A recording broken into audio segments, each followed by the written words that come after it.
नमस्ते, प्रणाम। मैं आपकी चांदनी, मैं कविता पांडे स्वागत करते हैं आप सभी को अपने अपने YouTube चैनल पे।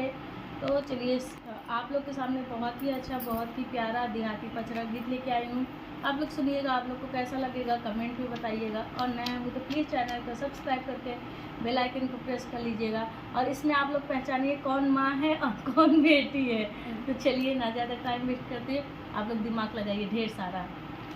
लाली लाली डोलिया से उतरे सातों मैया हो के करे घरवाना, हो के करे घरवाना।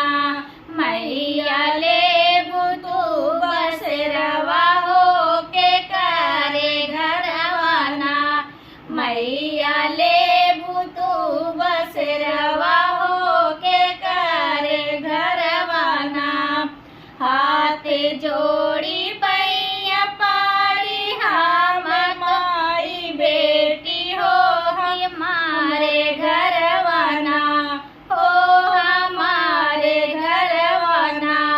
मैया ले तू बसरवा हो हमारे घरवाना, मैया ले तू बसरवा हो हमारे घरवाना। लाली लाली डोलिया से उतरे सातों बेटी हो के करे घरवाना, हो के करे घरवाना। मैया ले तू बसरवा हो के करे घरवाना। बोरवा से जोहिला मैया तो हरी डगरिया हो मायरिया हमारी ना, हो मायरिया हमारी ना, हो मायरी। देखे तो हरी डगरिया हो मायरिया हमारी ना। पहिला पराग धरेलू पंडित के दुअरवा हो कि मांगे लागिना, हो कि मांगे लागिना। मैया मुरनी मिया के छैया हो कि मांगे लागिना, मैया मुरनी मिया के छैया हो कि मांगे लागिना। दूसरा पराग धरली पांडे रम दुअरवा हो कि मांगे लागिना, हो कि मांगे लागिना। मैया कलसा जुड़े पनिया हो कि मांगे लागिना, मैया कलसा जुड़े पनिया हो कि मांगे लागिना।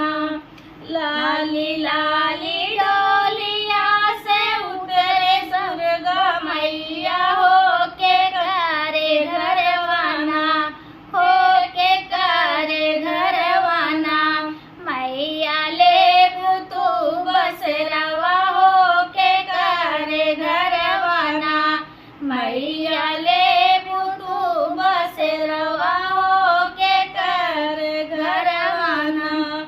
तीसरा पराग मैया धरली ओ सरवा हो कि मांगे लागिना, हो कि मांगे लागिना। मैया राहुल के बुलवा हो कि मांगे लागिना, मैया राहुल के बुलवा हो कि मांगे लागिना।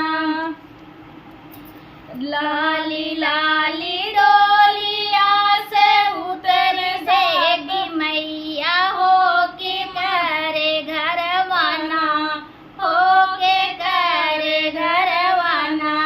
मैया ले तू बसरवा हो के करे घरवाना, मैया ले तू बसरवा हो के करे घरवाना। चौथा पराग मैया धरली अंगनवा हो कि मांगे लागी